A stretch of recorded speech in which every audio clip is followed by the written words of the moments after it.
Hello and welcome to Transformation Now. Hi, I'm Rita, rocker, speaker, author, trainer with SoaringHigher.rocks. And I feel like it's such a privilege to be with you again to share tips and techniques for all of the things that are important in our lives. And this is mastering our communication skills, becoming someone who stands out because of the manners and the quality of our appearance, our treatment, our communication skills. So this is a continuation of the previous program. The information from this program is from two of my books, Guide to Marketing Yourself for Success and Shaping Your Future, Becoming the Brand Everyone Wants. Okay, so I was talking a lot about the things that we do and how we feel about ourselves that can actually impact our relationships, whether they're personal or professional. And we can draw the quality people to us or not so quality people to us. We can push people away. We can be respected and people want to be on our team. So it depends on where we are in our lives, how we see ourselves, and how we see everybody else in the world.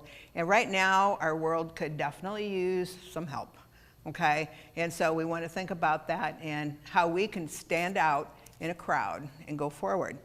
So now I'm going to talk about nonverbal communication, all right? That is probably my most favorite thing in the whole world to talk to people about, because that is the true crux of that. That's everything. That shows people exactly what we're thinking, what we're feeling, no matter what we're actually saying. And so nonverbal signals are pretty much everything. So there was a study of kinesics, which is the study of body language and nonverbal signals. It actually started back in the 1950s, and it's powerful signals in the business world, but I would say in every part of your world. So it's the most honest form of communication because it's the most unconscious form of communications. It helps us form our responses to them. All right, no matter who you're talking to. It could be a next door neighbor, it could be the president of a company, it doesn't matter there. So sometimes people will say something nice. Oh yes, that's great. Oh yeah, thank you. Oh yeah, that's really wonderful. But their eyes are slit. Maybe they're closing themselves off with their body language. They become very stiff. You might notice that their fists might be clenched. There's all kinds of things they could be doing. They could be kind of turning away from you, which is like, go away. And so it's so honest that if somebody is talking to you and they switch, then there's something that needs to be taken care of there. So we always want to follow those signs. So kinesics is very, very important. Communication skills actually is made up of three parts. 55% of our communication skills is non-verbal. How we look, what our demeanor is, like I talked about last time. How we sit, how we stand, how we walk. How we shake hands. Nonverbal communications, 55%, that's a little bit over half, is not even saying anything. It's what our body is doing because it's the truest form of how we feel. Now, yes, people can master that and trying to give off an air that, oh, well, I'm not lying, and they are, for instance. But think about that.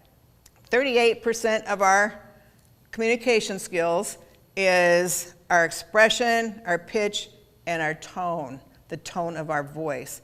So again, think about that. It's the quality of our voice. How are we expressing ourselves? Happily, angrily, very confidently, very like, oh my gosh, I'm so self-conscious and I don't know, they're probably thinking I don't have anything to say. So 38% is the quality of our voice, and only 7%, and this sounds really weird to me, but there have been so many studies done with that in the last many years, is what we're saying. And so we can always think about that, because I remember when I was head of the Leadership SARPI program, which is like Leadership Omaha, and they take people from different companies. Usually they're younger ones, and they're building their businesses, their reputation, they're climbing up the ladder. They want to learn more about their community, about law, about every part, economics, all of that. And so there was a retreat that I was heading up and gave some of the programs to. And I remember, as we talk about actual words being used, only 7%, I was giving an example. And I said, okay, so pretend that you were in a meeting and someone was doing a really excellent job of presenting their part of the information in there. And you really didn't have time to stop and talk to them, but as you walked by, you said, wow, that was great. And then I asked the lady that I was standing in front of, so how did you feel? And she says, oh, well, yes, I felt like it was appreciated, seemed happy that I did a good job. And so I felt good. So then the only man who was a vice president of a new bank at the time, he was sitting in the front row all by himself. Everybody else was farther back. And unbeknownst to me, I'm acting again. And so I'm standing on the other side of the table because I'm the presenter, and I put my hands down on the table and I said, well, that was great. And I said, so how'd you feel? His eyes got like slits.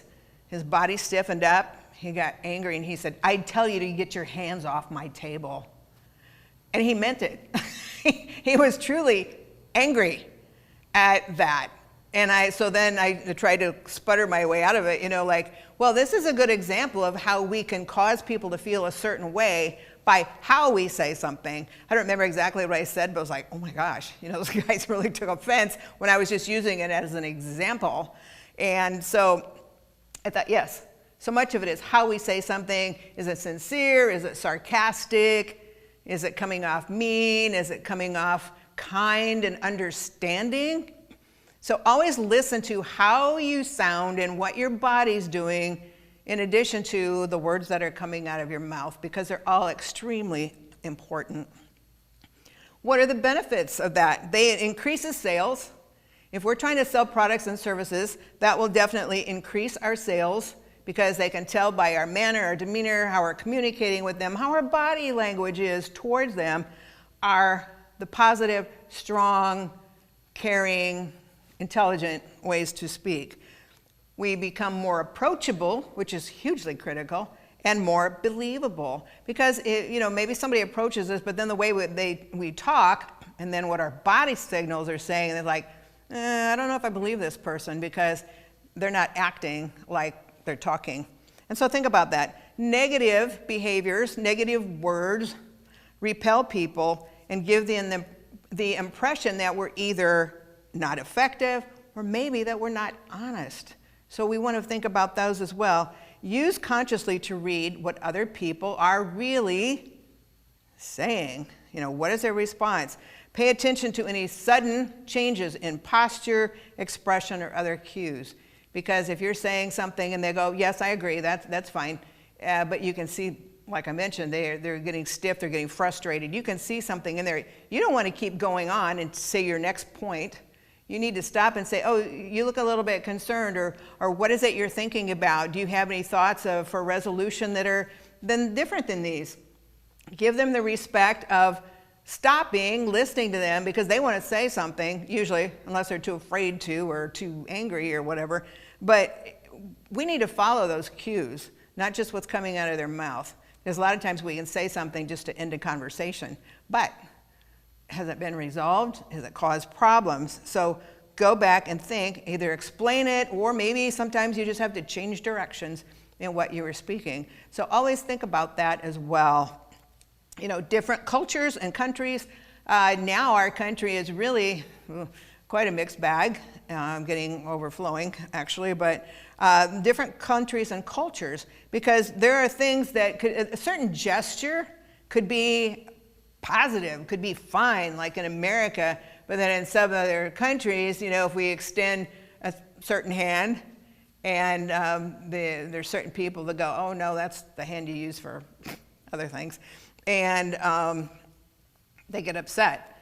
Sometimes the sole of the shoe can be, don't show the sole of your shoe because that's vulgar. Sometimes a word, and I've heard a few, and I won't go over those, in America is just a normal word, like an eraser. I won't go any farther than that, but that actually means something totally different in another country. So if you're going to be working with other cultures, which is pretty much the norm nowadays, then you want to make sure that if there are certain people you're watching with, maybe look up some things on that and see how they receive certain words, certain behaviors, because we really have to watch then how they're responding to us. So think about that. You know, in the job industry, I remember when I worked in recruiting for several years in human resources and training, you know, I did not just go by their previous work experience or the education they had or their technical abilities, all extremely important. But I also greatly considered the culture, because if somebody were to go into a company and they were really casual, they dressed really flaring, very colorful, they were very energetic and like to have fun, which is great in the right atmosphere, but yet the place they were going into, because they had all the skills, was very conservative clothing, very quiet, conservative place. That's not gonna fly. And I've been there before, where I went from like Chamber of Commerce work, which I loved, except I needed insurance, so I had to leave for that reason, into a more of an architectural and engineering firm, and I was just beside myself, because it was being in an office most of the time, looking at a wall, being on your computer, all of this. I was like, oh my gosh, this is not my temperament at all. And so my son's the same way. He's in a dangerous job, really dangerous right now. But he could never sit in an office and do work and do things like that. He's going into a Delta kind of situation where he is. And it's kind of scary, but I'm glad that he's going to days instead of working overnight, risking his life as much. But even then it's like, oh no, now I'm gonna I mean, he wasn't really complaining, because he's a leader and he gets in the trenches with his guys, but it's like, you know, now I can't be out in the field with my guys. Now I'm doing all these other things that are part of this whole big area right now. And so we have to consider our temperaments, our personalities, as well as the company we're going into, because it makes all the difference in the world if we're going to be happy and if they're going to be happy. So, you know, a lot of times we watch a job candidate, for instance, and discern how aggressive do they seem?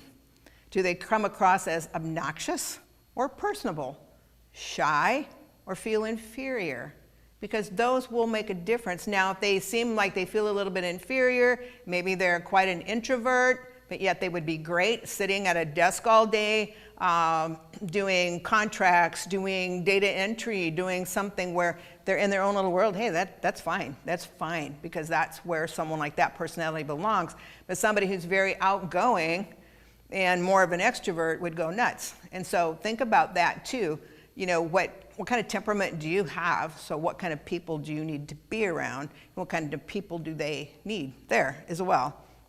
So we want to entice people to hire us, and I mean that in a good way, or buy from us and not repel by certain actions, certain behaviors, like the accounting and finance students that I was giving a program to at one of the colleges a few years ago, and they looked like they just rolled out of bed and threw on some sweats, and I mean, they were kind of a mess. Well, our professors say we don't have to worry about the appearance. What's important is that we have all the knowledge and all the ability. And I said, you know what? If you're working with people's finances, their banking, their money, anything like that, they want somebody who looks the part of somebody who has everything in order, who looks professional. They don't want somebody who looks like they just rolled out of bed. And it's like, you can't be in that industry and come off with this kind of appearance. They won't hire you. It's like, you're representing me, you're representing my company. Just like you wouldn't want to go to a hairdresser who is a total mess, hasn't combed their hair, looks all greasy and messy. I mean, sometimes you see somebody like, how did they get into this industry? And so think about that too, what you're representing, because different lines of work, totally different kinds of personalities, wardrobes, etc. So think about that. And so when we enter a room for the first time, that's going to color that meeting. The word back then was indelibly. It was like indelible ink. Once it's written down in indelible ink, you can't erase it, okay? It's just there.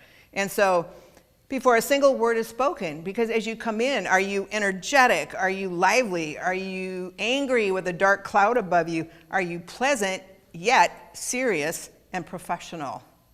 A lot of times we have to be serious and professional, but we can also be pleasant, we can be courteous, even though it's a serious topic maybe that we have to discuss. So think about that. You know, John Malloy was a man way back in probably, I think, the 80s when he started this, and he had a Dress for Success book and program, and it was excellent.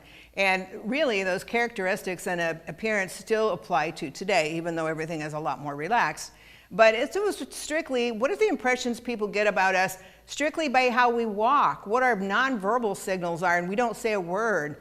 And so he adopted, let's see, it was 5'10" and weighed 143 pounds, which is pretty slim, okay? But that was this person that they used. And so he adopted what they called a low-class stance. I don't really like that term. But, you know, his chin was down, and he just ambled along, feeling really, you know, lacked any confidence whatsoever.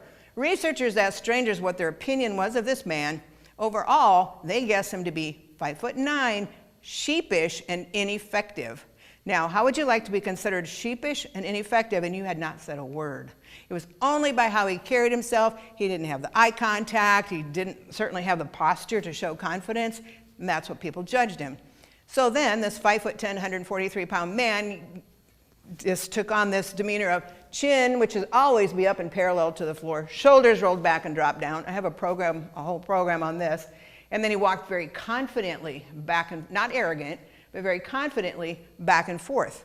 Researchers then asked other strangers what their opinion of this man was, and they said 5'11", 160, masculine and aggressive. Wow. Masculine, aggressive, ineffective. Okay? It was all by the nonverbal signals, nothing else, just the nonverbals. So think about that. How are you carrying yourself when you enter a room, when you start talking with people? Always, what am I giving off about myself to other people?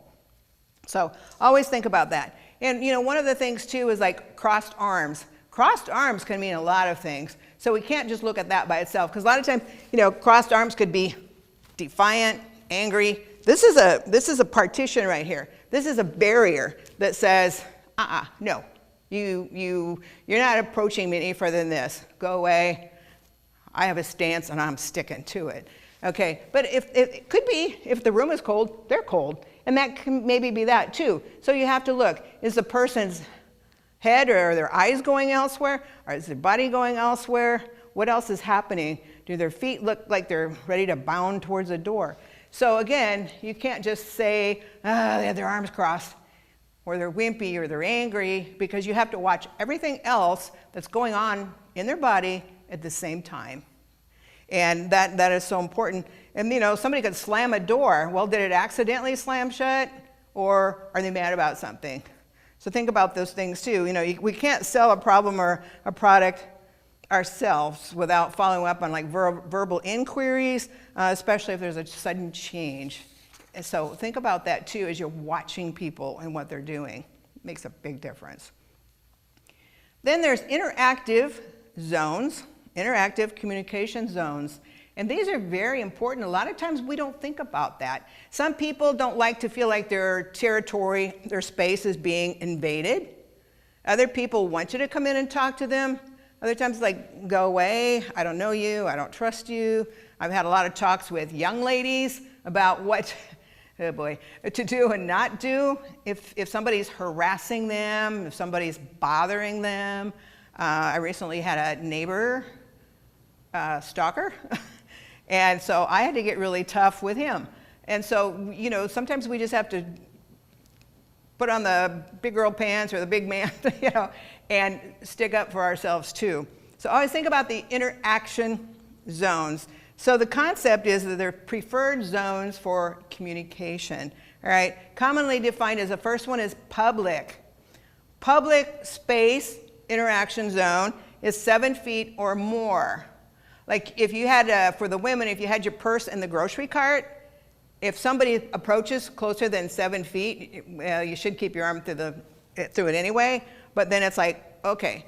Bathroom stalls, whether men or women, I remember seeing something that was kind of funny, and you know, it was in a men's room, and it's like, okay, here's 4 stalls, I'm on the end, why is this guy here instead of over there? But I mean, even women are that way too. If there's any space we can have in the bathroom, we want it. It could be theater seats, church seats, whatever the case may be. Do you notice so many times people want at a bar, whatever. They want a space between themselves and someone else. This is public space. This is what we're comfortable with. And so think about that. Again, are people moving away? Are they uncomfortable? So watch that. And then if you can do something about it, do something about it. Socially is 3 to 6 feet.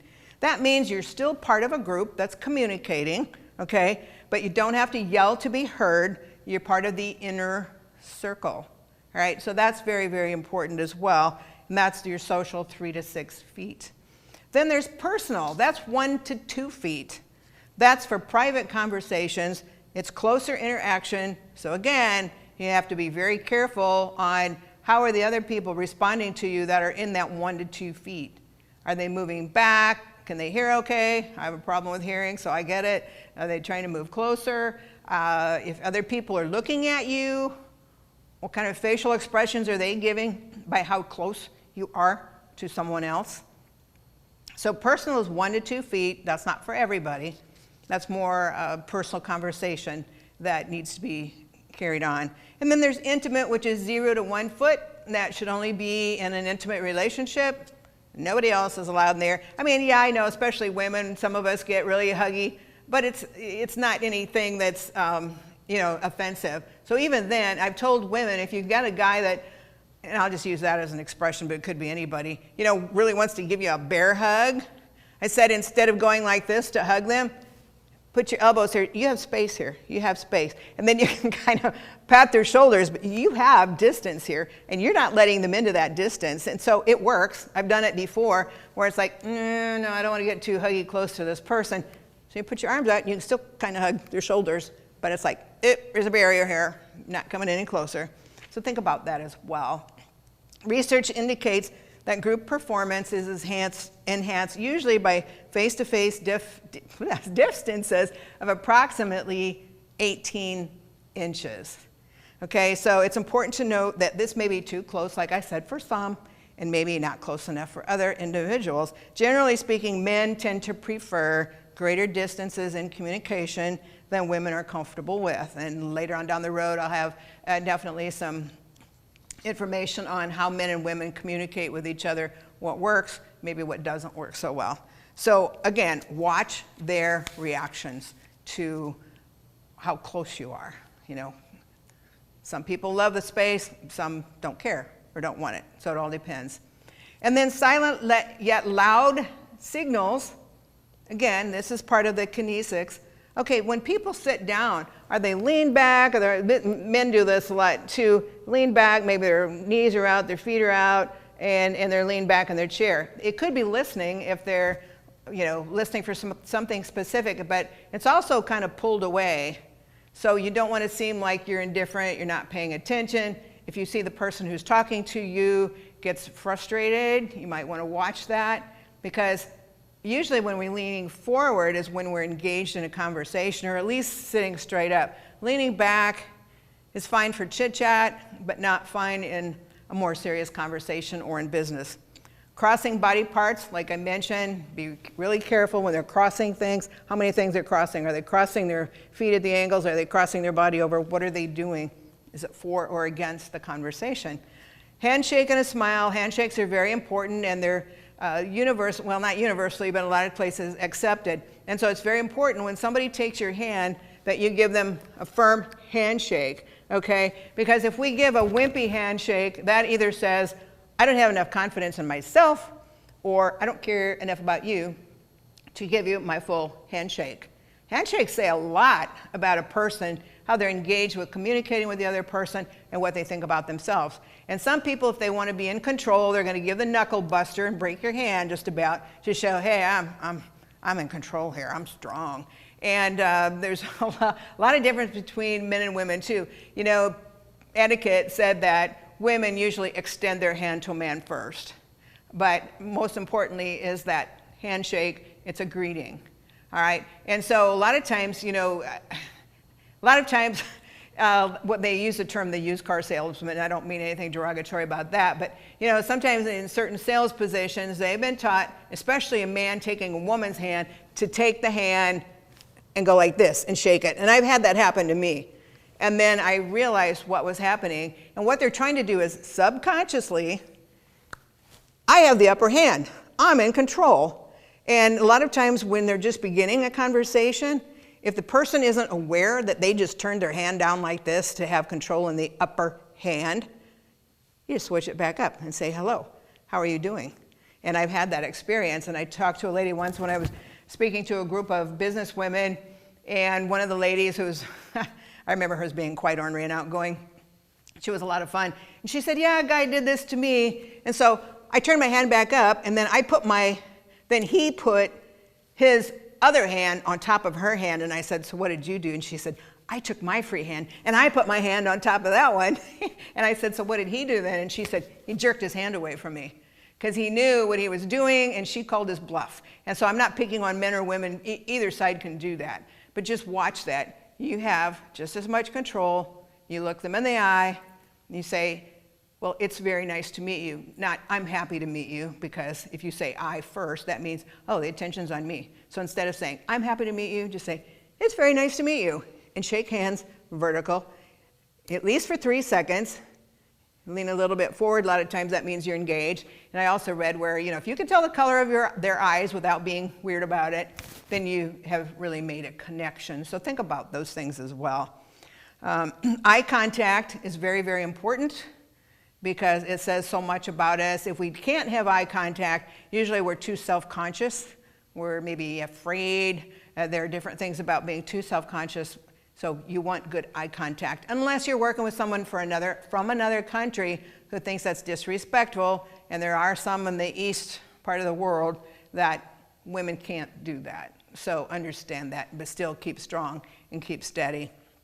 Okay, mirroring is something else, and I'll go over these more in the next program, where if somebody doesn't seem to be connecting with you for some reason, you want to kind of mirror, like maybe they go like this. And so, as you're talking, you just kind of go like that. Maybe their hands are on the table like that, and so then, a few seconds later, not to make it obvious, you just kind of lay your hands on there. And what it says is, I like you, I'm with you. And they start changing their attitude quite often. They don't even know why. But there's a really good story I'll share with you next time about that. And it's really fun, because you can actually change how people are responding to you by little tricks on mirroring. There's other things like touching, pointing, diversity that I'll talk about next time. But these are all really key in getting the kind of life and business and relationships that you really want. So I'll continue this next time. Have a very blessed week, and see you soon.